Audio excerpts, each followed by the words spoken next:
This morning, the U.S. Tennis Association, the NCAA, and the NFL are part of a new campaign. They're trying to prevent kids from focusing on playing just one sport.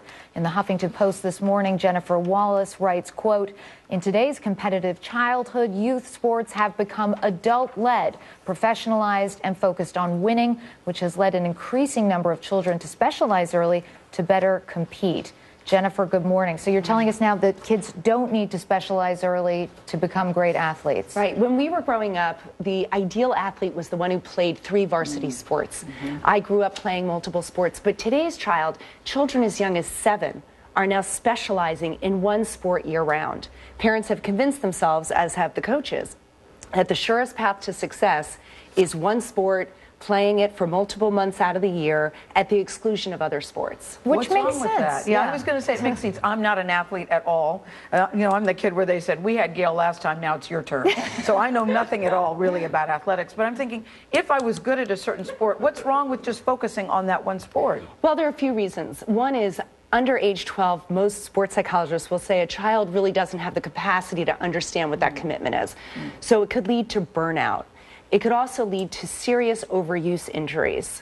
Children should be playing multiple sports, using multiple muscles, not just one sport for 10, 11, 12 months out of the year. It's also a lot of pressure. When a child is specializing in just one sport, it becomes work.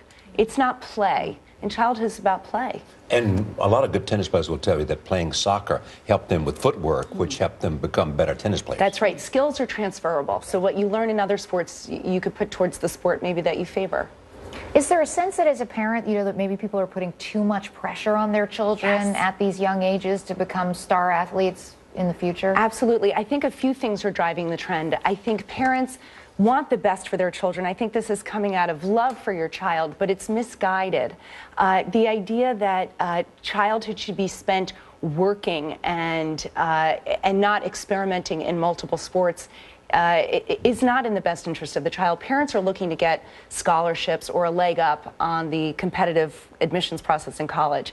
But sports is not the way. If you look at the NCAA website, only about 5% of high school athletes will play college sports, and only about 2% will get a scholarship. So are you willing to gamble your child's childhood with those slim numbers? But there's this question, though. I mean, if you look at whoever's best in sports, whether it's soccer or tennis or golf, did they start very early and find out they were very good and then concentrated on that sport at the very top? Yes, so very few. I would say Tiger Woods, yes. The Williams sisters, yes.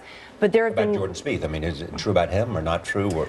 Well, if you look at the recent studies of Olympic athletes, college Division I athletes, and professional baseball players, minor leaguers, the majority of those players played multiple sports and did not specialize before age 12. And that's why this ad is so important, that parents and coaches need to be educated. So you're saying parents course correct, let your kids play other things. Below 12. Yeah, below 12. Got it. Specifically. Thank you, Jennifer. Thanks.